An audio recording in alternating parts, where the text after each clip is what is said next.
All right, well, this is a really good football team, coming in the Valley this week. Super excited about, being back at home and another opportunity. Hard to believe this is our third home game already. But our crowd was awesome last week, and really, we're going to need them this week, to be that 12th person for us. Definitely know it'll be an awesome environment for a great college football matchup, and that's what you got. You got two good teams, two great programs, in a rivalry game early in the season. So this is Clemson, Florida State at its best right here for sure. This is a great football team we're getting ready to play, every sense of the word. Mike's done a great job in really building their program and putting it back together. And not only that, it's one thing to have good players. It's another thing to get them to play hard, to play together, and to play with the right character and attitude and all those type of things. And all those things jump out when you watch Florida State play. These guys really, and it starts with their quarterback. I mean, he's a guy I've been around a little bit and I've had a chance to watch. And I mean, he's a great football player, but he's a great kid. And he's a winner. He's a guy that makes everybody around him better.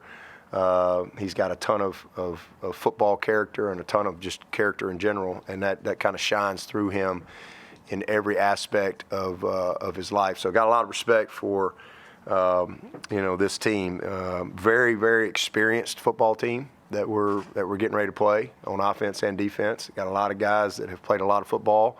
Again, starting with their quarterback. A bunch of guys up front that have played a lot of ball. Great backfield. This is a really, really dynamic group of backs. Three is he's a load. They do a lot of things to get him the ball in the screen game, and they're a very physical group up front by nature of their scheme, with all the guard tackle pull stuff that they have and misdirection. A lot of play action, move the pocket a ton with the quarterback, get him out of the pocket. He's a great creator, huge explosive plays that have come from both his arm and his legs, and a lot of big plays come when he just creates, and so that's what makes him really, really dangerous. He can beat you in a lot of ways, a million screens. And then they've got some dynamic playmakers. I mean, obviously with Bell coming in, we've seen him up close. He's a great football player. 14, 4 is a really special talent as well. So they've got a very dynamic group with their backfield, tight end, receivers, and then the quarterback. So create a lot of challenges for sure. Huge battle and match up there. And then flip side, defensively, they look like the Florida State teams on defense that I kind of grew up here at Clemson watching, if you will. Deep up front, bunch of big bodies, a bunch of guys that can run, sub guys in and out, physical downhill linebackers, and guys in the secondary that play with confidence and try to force the issue. So it's a physical matchup on both sides. There are going to be a lot of competitive plays on both sides. So good football team, every sense of the word, and man, we're excited about the opportunity and the challenge, and look forward to being a part of it. We'll have to play well for sure. Any questions for Coach? Just reflecting on the Clemson-Florida State rivalry, what makes it so special? Well, I mean, obviously, I didn't know much about it prior to coming here, other than just the Punt Ruski and Deion Sanders, the big return that he had that one year, so but being a part of it, my first year was 2003, and we were coming off we were 5-4. That was a miserable time in my coaching life right there, being 5-4, and things were not really good here, and we're not in a good spot. And now we look up and we got to play the Seminoles. And I remember watching the tape, going, "Holy moly!" They were loaded. They were really, really good. And I think they were number 3 in the country. And we're 5-4.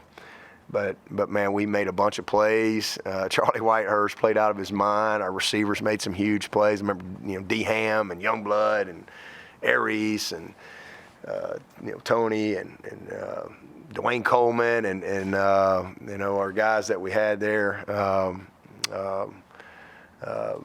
Big Louisiana back there. I mean, we had a scrappy bunch, and somehow, some way, we found a way to make enough plays and won the ball game. And honestly, if not, I'm probably not sitting here if it wasn't for that game. So that's kind of how my time started with them in a good way. And then not a lot of success, on the road. That's for sure. I think we won for the first time down there in 06. Chancey Stuckey had some big plays in that game, but I think it was Will Proctor.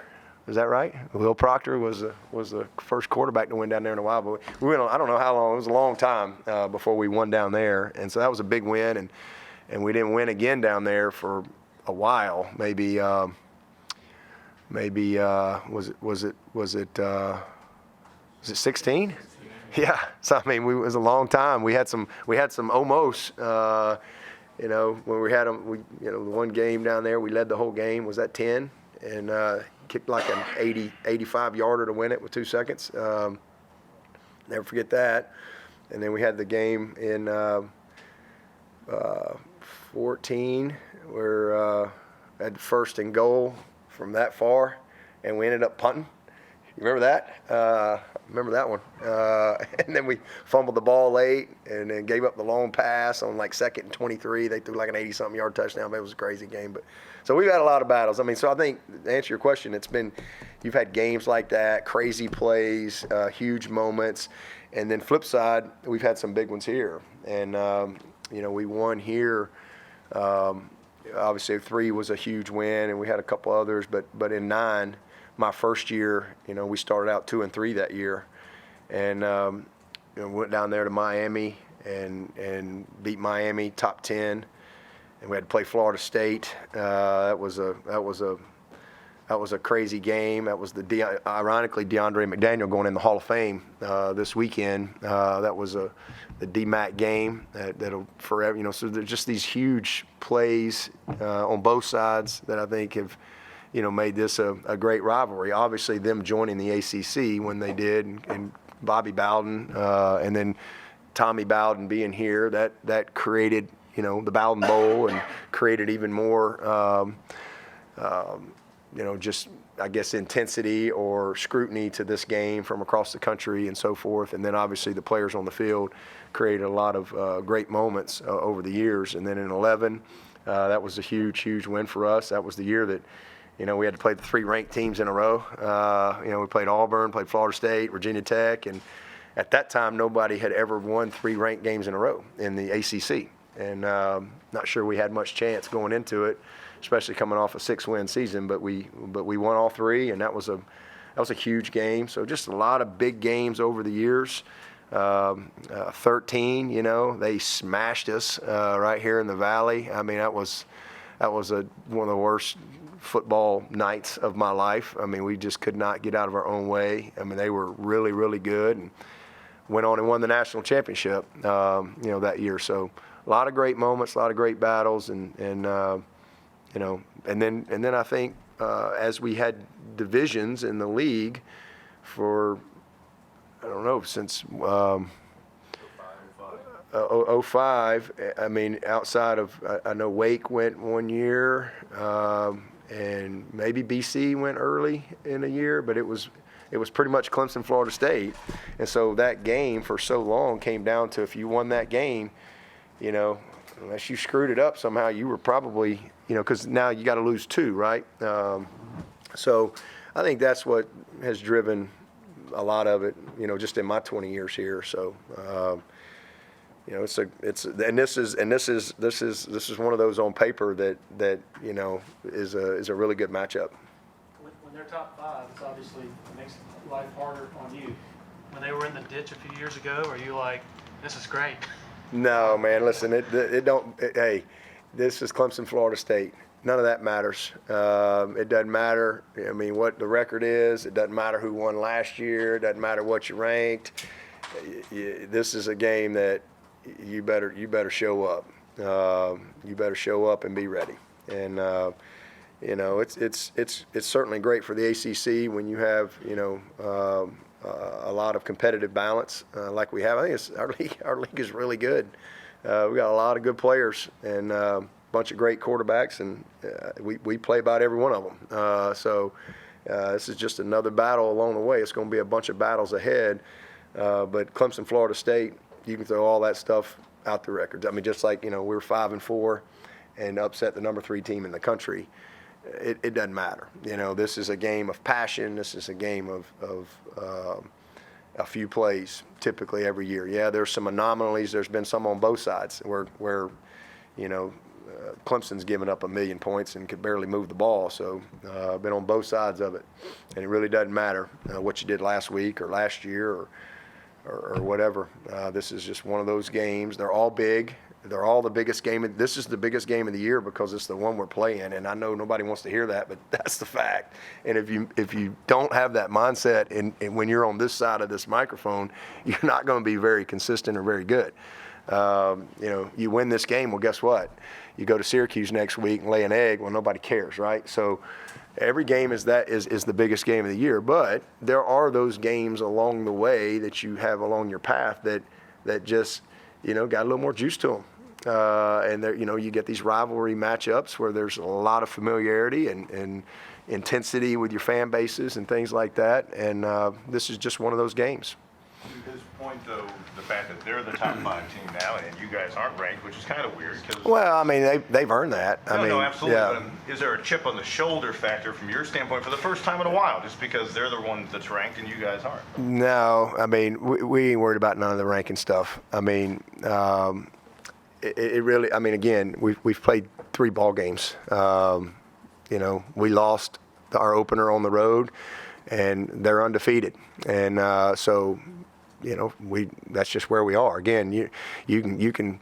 They don't give trophies out after 3 games. I mean, you got to play the season out. There's a lot of teams right now that are ranked that will not be ranked when the season's over.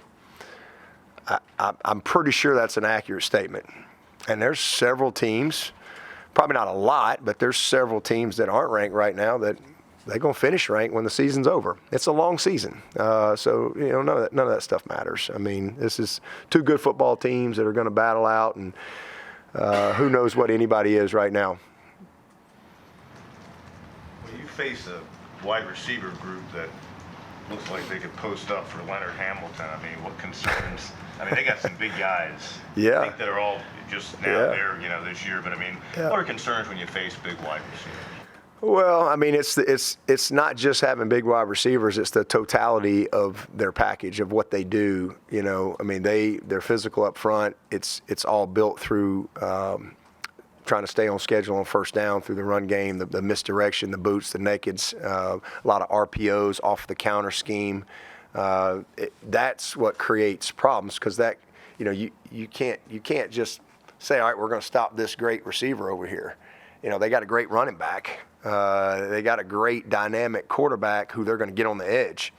And so there's a lot of problems. I mean, this is just a really complete offense. They're explosive in the run and the pass. So schematically, they create some problems because they create one-on-one matchups. And so it's going to be a lot of it's going to be competitive plays. 14 is a giant. He's got a humongous catch radius. He's a very experienced guy, and then 4 he's a big, strong, dynamic player. Strong hands, strong runner, fast. He's a returner as well.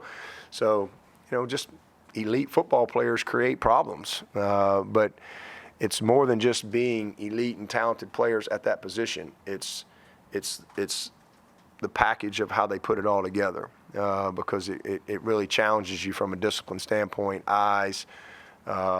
Because you got a quarterback back there that really understands what he's doing, and he's they're gonna use him through the run game and through the play action, which creates space. And again, it comes down to just some matchups where there's going to be some competitive plays. You can't just line up and play zone against these guys, as you're going to be short and they're going to run the ball down your throat. They create advantages with the quarterback. So it's like playing with 13 on 11. So you have to win your matchup. But hey, we like our guys, and it's a very similar matchup to last year, and we did not play well defensively against these guys in the first and fourth quarter. We played pretty good in the second and third quarter, but we stunk in the first and fourth quarter. We missed some tackles. If you look at their two huge plays early on, their guy was better than our guy. Number 13 and Barrett Carter. There you go. That's two great football players right there, one-on-one, and he just ran right by us, and we don't make the play. So that's football. It comes down to matchups, and they create matchups like that, and you got to win more battles than you lose. Dabo, health-wise, do you anticipate Andrew and Walker being able to go this week? We're hopeful. They're with us and working, and still say day to day, but we'll see. So you added a new kicker? Yeah. How about that? Y'all get more intel than I get. Y'all usually know before I know. Y'all ask me all these questions, and y'all already know the answers to the questions before y'all ask them. So y'all get all the answers. Y'all probably already know who's playing, who's not playing, but it's fun to come in here and go through the process anyway. I would miss y'all if we didn't get to do this, Qualt. Yeah, we got my man Whitesy coming back. We called him went to the bullpen, called him off the beach. He's down in Charleston, and he's honestly we just need a little bit of maturity there, I guess would be the right word. Haven't lost any confidence in Robert Gunn at all. This kid is, man, when you say this kid is talented, you're really not doing it justice. This guy is freaky. He really is. He is a freaky talent when it comes to his ability to kick a football. And he's just a young player, a freshman that's just got to kind of work himself through the funk. And his kickoffs are amazing. He's been unbelievable there, but he's just been in a little bit of a funk, and it really started kind of the week of the Duke game. He was amazing all camp. Just in every situation, but it's everybody thinks they can do it, and it's easy. And but this is a great kid who really cares a lot. But he just sometimes you just need to catch your breath. And we've got two other guys on the roster who just haven't stepped up. They've had opportunity the past 2 weeks. They ain't got it done. They've not taken advantage of the opportunity. So the only reason Whites is here is because I found out he was in school. I didn't even know he was in school. And so, yeah, he was pretty shocked to get a call from me on Sunday. I'd heard he was in school, and I was like, "Are you really in school?" And yeah, so he said, it's either going to be a great story or it's going to be terrible. It's not going to be anything in between. So, this is a guy. He's got a boss up in New York, probably pissed off at me because he's in school, but he's been online, living in Charleston. And the only reason he didn't come back is, for people who don't know who he is, he's not just a guy off the street. He is right now, but he was in our program for 4 years and was our backup the last 2 years, and a good backup. But we just had BT Potter. He just happened to be here at a time when we had BT Potter, and he had more eligibility, but we had this guy named Robert Gunn that he sees in practice every day too, and so it's like, well, and so he had a chance. He wanted to go, and he spent the whole spring in France, studying abroad and, hanging out at the Eiffel Tower. And, he's just, and had a great summer and has his life planned out. He just rented an apartment in New York. He starts his job in 2 weeks, and he's graduating with his master's in December. And he gets a call from Coach Swinney on Sunday, hey, you want to come kick against the Noles this weekend?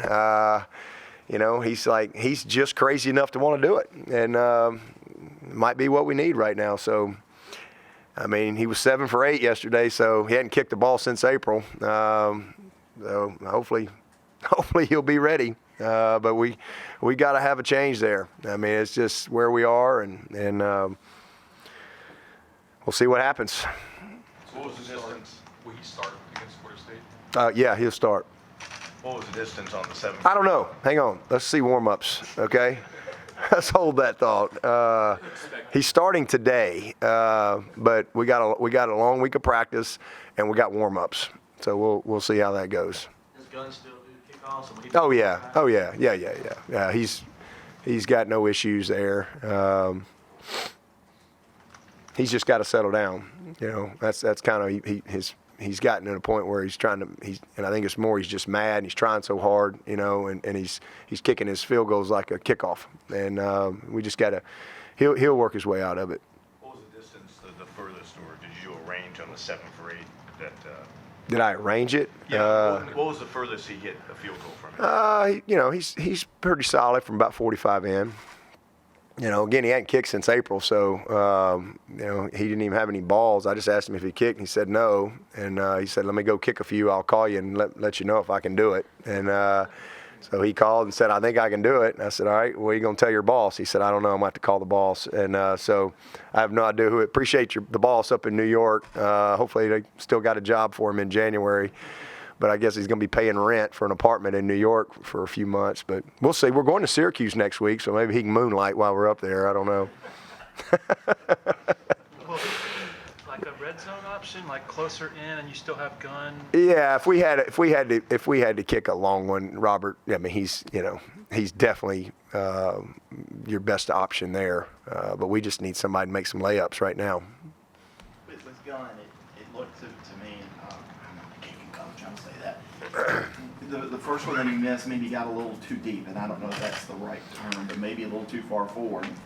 On another one, fixable stuff. Oh yeah, guys. This is just mental and technical. That's all it is. I mean, it's he'll work through it, and he'll look back on this eventually and go, man, that was a crazy year, and it's going to make him better. There's no doubt about it. But again, we got to give our guys a little something different. And again, sometimes you just need to have a catch your breath or have a different challenge. I mean, y'all, those of you who've been around here, y'all remember Catanzaro, his freshman year. I mean, that was one of the most miserable years ever. I mean, we had 5 games that came down. We lost 6 points or less. And Murphy's Law, every game, because the way we were built that year offensively and just who we were, we knew we were going to have to make some kicks, and we weren't going to be a overly explosive team, but it felt like we could move the ball, and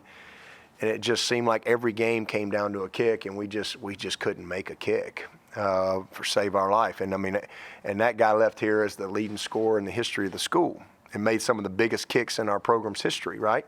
So, and this kid is more talented than Catanzaro, without question. And but Cat kind of worked his way through that. And I mean, again, everybody thinks they can do it. But when you go out there in front of 80-something thousand people, millions of people watching, these are young people. These aren't robots. They're sitting the swing thing that hits the perfect golf ball every single time. These are real people, and so he'll work through it. Third floor, I think.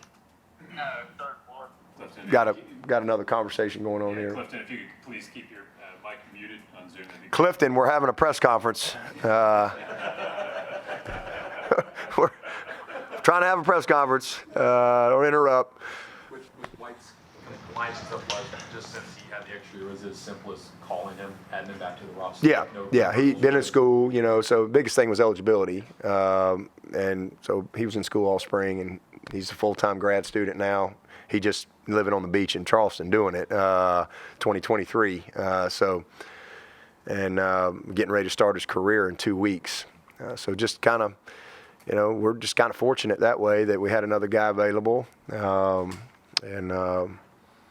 see how it goes. Again, it's probably going to be great or terrible. I don't know that it'll be much in between, and I'm pulling for great.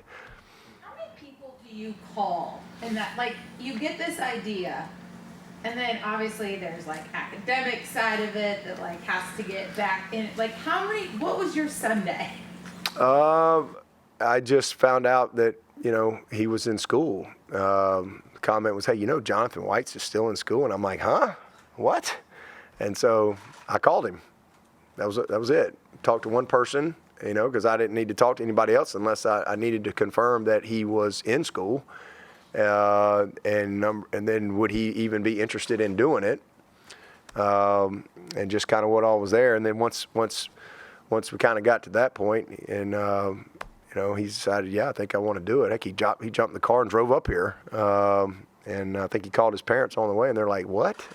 He's like, yeah, I'm going to Clemson. And so, that's really it. And then once he said he wanted to do it, then it's compliance, it's AD, it's it's all the academics. I mean, there's roster stuff as far as that you have to go through to certify a guy, and then we got the acclimatization. We needed to. Now it's like, okay, I got to get the clock going. Okay, we got to have 3 days in shorts or whatever, to make sure we meet that timeline. So. All part of it. In Clemson remote. He was a full-time grad student, but living in Charleston, and he had like I said, spent all spring in France, and got back I guess this summer, and I think he's just been living his best life, golfing, having fun, getting ready to start his career. And again, I think he's in like the financial world, and he's got a great job up in New York City. And literally rented an apartment. He's moving in 2 weeks. So this is kind of a crazy situation. So once he kind of decided that he wanted to do it, got confirmation that we could do it, then it's, he had to call his boss. He said his boss was understanding and excited for him. So I appreciate that.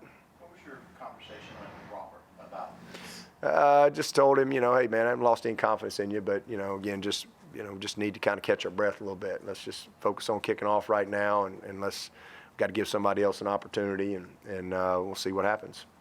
So just keep going, keep working. We hear it time and time again how much your players buy in and love you and what you've built here, but what's it mean you said it, he's living his best life. What's it mean to have somebody willing to come back, to buy in, to show up still for this team like that? Well, I think, again, he was a part of the program for 4 years, and he understands who we are. He's a great kid, and we actually have the same birthday. I always text him happy birthday.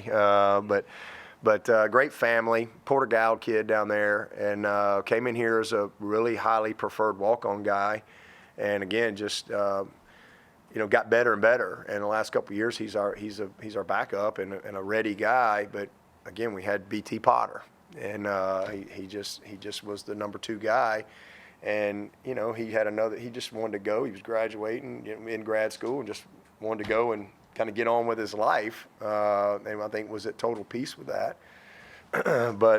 And I think part of it was he knew Robert was here, and so it's crazy how things work out. And he's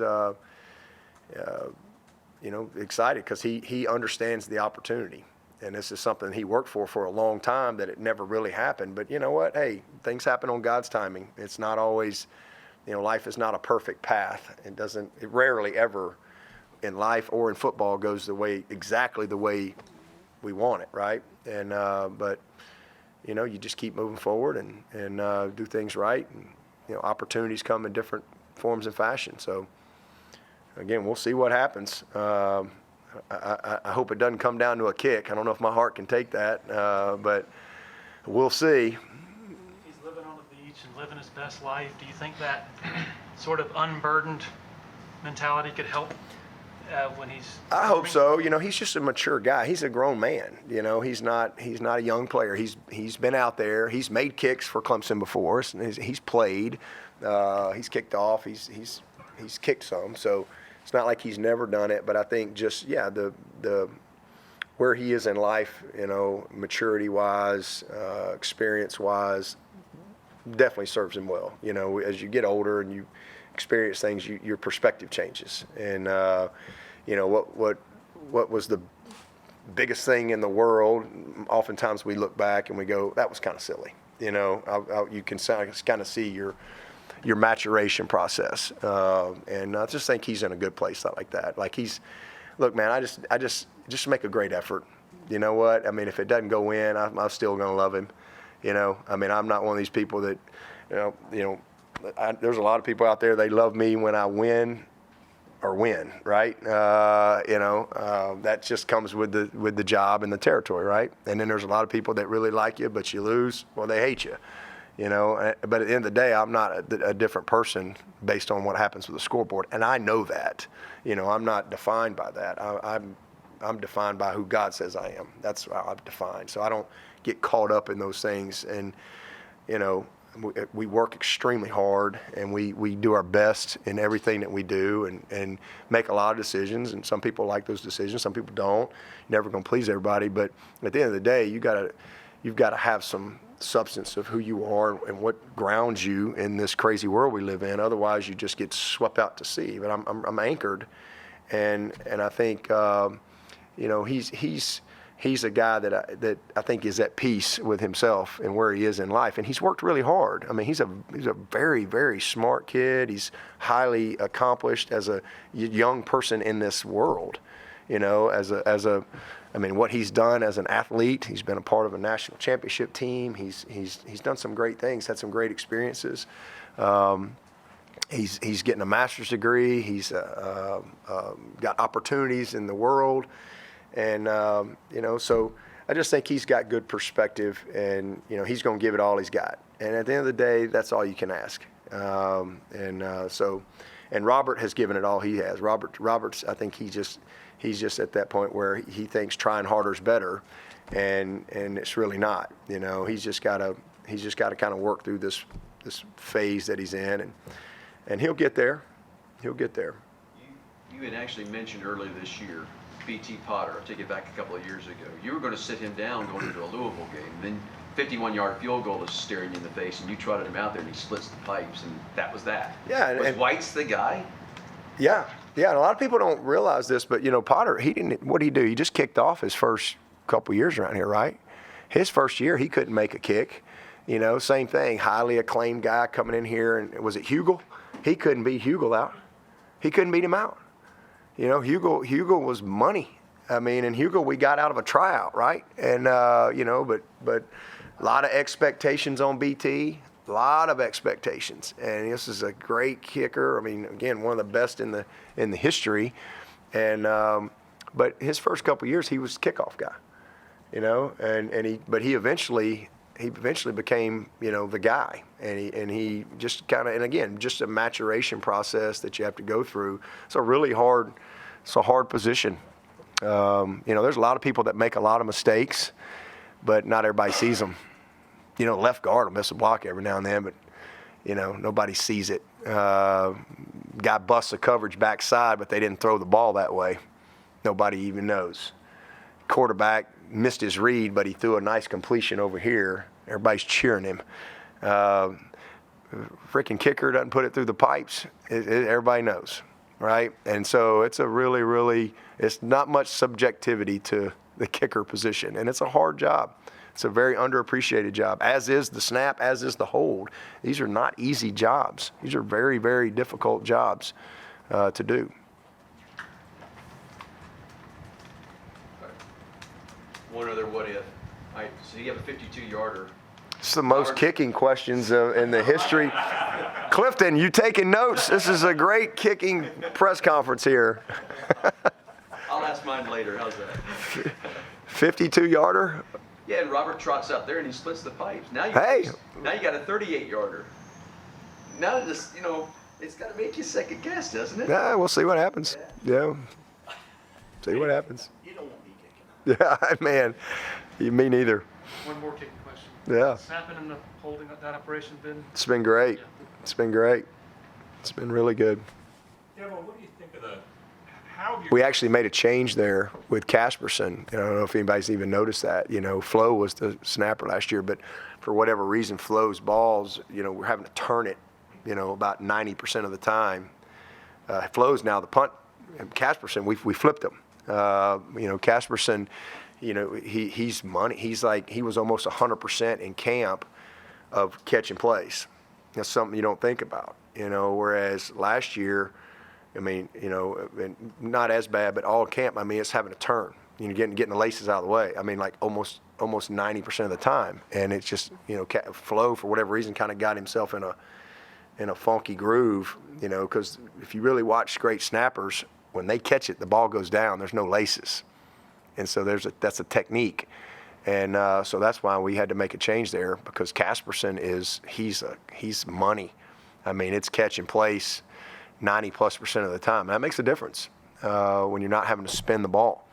And then Flo has been, and Casperson's great on both of them, but Flo has been kind of equally as good, but he gives us a little bit more in coverage. In fact, I guess he made a tackle last week from a punt standpoint. So we've got two good snappers, but there's a lot to it. Dabo, I was going to ask about you guys' mindset in practice this week. Has it been what you like? Do they understand that, hey, this is a big moment, but it's just the moment this week that we've got to take care of? Yeah, oh yeah. Yeah, we've got a veteran team. We've got a lot of maturity on this team, a lot of experience, guys that have played in a bunch of games. But, again, they're all huge. There's always a little more juice for some games and rivalries and things like that. That's just natural. But, you have to prepare every week. Otherwise you create inconsistency. It takes a certain mindset every single week. And so, they were great last night. They're excited. They're coming off a win and fully understand they've got another big battle this week. We got, Lord willing, we got 9 more battles, and every single one of them are going to be huge battles. And you have to be in the moment, right? Of where you are. I read a quote yesterday that said something like, in order to seize the lifetime of an opportunity, you have to seize the lifetime of the opportunity. And so, what does that mean? That means you got to have a good Monday practice. The lifetime of this opportunity will be over Saturday night, and then there's going to be another opportunity. Win or lose. That's just the way it is. And then you count them all up at the end of the year, and you see how you did and what you got to do to get better. But you have to, regardless of who you're playing, you have to have the right mindset when it comes to preparation and how you attack that. So that creates the consistency that you need and the mindset that it takes. Bryson Kelly, actually on your radio show yesterday that he's dealing with a lingering injury. And that's Yep. part of what's holding him back. Would he be available this week if you needed We're going to see. We're going to see how he is. He did practice last night. We'll see how he is today and tomorrow, and kind of go from there. He's a super talented kid, dynamic, very similar to Tyler in a lot of ways, and super excited about him and what he brings. But he is battling a little bit of an injury that he's trying to work through. So we'll see how it goes with him. Any questions for Coach from Zoom? Come on, Clifton. I know you got one. Anybody else in the room? I was just going to ask, the Hall of Fame weekend coming up, you Yep. mentioned McDaniel, but 3 Clemson football players will be inducted this weekend. You were able to coach a couple of them. What does it take to be in the Clemson Football or Athletic Hall of Fame compared to maybe other Hall of Fames? And what did they have that got them there? Well, was Priester was the other one, right? I obviously didn't get to coach him, but man, what a great. You don't just get lucky and get in the Hall of Fame. Man, what a great player and great career. I've had a chance to meet him a few times, and so really excited for him and all that he represents, and just the recognition for his career here. But obviously being able to coach KP and D-Mac, it's really cool. But you're at a place. I mean, any Hall of Fame is an amazing honor of any sort, because you're being recognized as the best of the best of what you did when you were a part of whatever that organization was. It's just you just can't take that lightly. I think that's a big deal. But certainly at a place like Clemson, that's been going since the 1890s. That's a long time, and there's thousands of football players that have come through here, and to be recognized as a Hall of Famer and one of the best, based on your contributions on the field, that's a huge honor. It really is. And man, they got two great ones this weekend that I had the opportunity to coach. Recruited both of them personally. In fact, I think they both showed up here maybe the same year. And KP was my first ever mid-year recruit. I'd never experienced that before, because he decided he didn't want to play baseball in high school. He wanted to try to come in, and that'll be in a book one day. I'll write about that story on how all that transpired, and he ends up coming in. I think led the team in home runs that year as a high school senior, and then just what he did for us football-wise, and leading us to our first division championship that in 2009, 2 and 3 to the championship game, and in a game where neither team punted against Georgia Tech there that year in Tampa, and that was amazing. That was an amazing thing to get our team there. It was disappointing, because we wanted to go to the Orange Bowl, and ironically that game was in Tampa. That's the only time it was ever in Tampa. And from my perspective, that was a good lesson for me, because I was so disappointed in that moment. And they sent us to the Music City Bowl, and we go from the Orange Bowl to the daggum frozen tundra, coldest game in Clemson history. But you know what? 7 years later, we were at that same stadium winning a national championship, and I think was part of God's plan for us. And as we built this program, and kind of built our way to the top of the mountain. And so KP was a huge part of that, a multi-sport. How hard it is to play two sports in college, and not just play two sports, but to be really good. And I still think, KP obviously went baseball and went to the major leagues and had a good career and all that stuff. And he got time in the bigs, and you get time in the bigs, whether it's one bat, 1 year, 20 years. That's just unbelievable to be able to do that. But I really think this guy could have played in the NFL. He had a beautiful mind for the game. He had as good an arm as anybody we've had come through here. He could absolutely rip it, and great anticipation. Again, great understanding. Was just athletic enough to move around a little bit, but really only had him for 2 seasons. But he was a very talented player, great competitor. So happy for him. And then D-Mac. This guy, from when I first met this kid at Godby High School, and where he was in life, and what he had been, what he had to overcome in life, it's amazing to watch him now. It's just what it's all about, and to see him being honored this way. This guy loves Clemson. He's a really good coach too. He's a very, very smart guy. He really understands the game. He's very respected.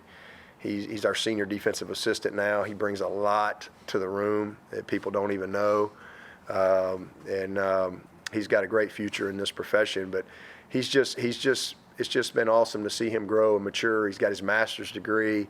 He's a great father. He's a great husband, and he's just an amazing story, from where he was to having to go to prep school. To trying to leave the prep school. I remember calling his grandmother, Miss Dot, and his godmom, Miss Kim, and I said, hang up on him. If y'all go pick him up, I'm never talking to you again, and this kid's he ain't gonna make it. And, they left him. They left him. They wouldn't go get him. And, he hung in there, and it was the best. It's exactly what he needed. And to see him now, the maturation process of where he is, he just got a great story. And, he's got an unbelievable perspective because of the journey in life that he's been on. And this is a big deal. It's a big deal for him to be recognized as a Hall of Famer. So really happy for him. And again, it's means a lot. There's been a lot of great players come through here, for sure. And he's another one of those guys that's just always been. He's a Clemson guy, man. I mean, he's unbelievably committed. I'll never ever forget. And Tim Beret can back me up on this. 2010, we lose that miserable game up there in Charlotte in the bowl game. We got 6 wins, and D-Mac's a senior. He's got a broken wrist. He don't have a dog in the fight no more. And man, he called that whole team up in the locker room, and I mean, got after them and challenged them. It's my second year, and he basically, paraphrasing here, and Tim, you can basically said, hey, look, we're building something special here, and you guys need to stay the course. You need to listen to Coach Swinney.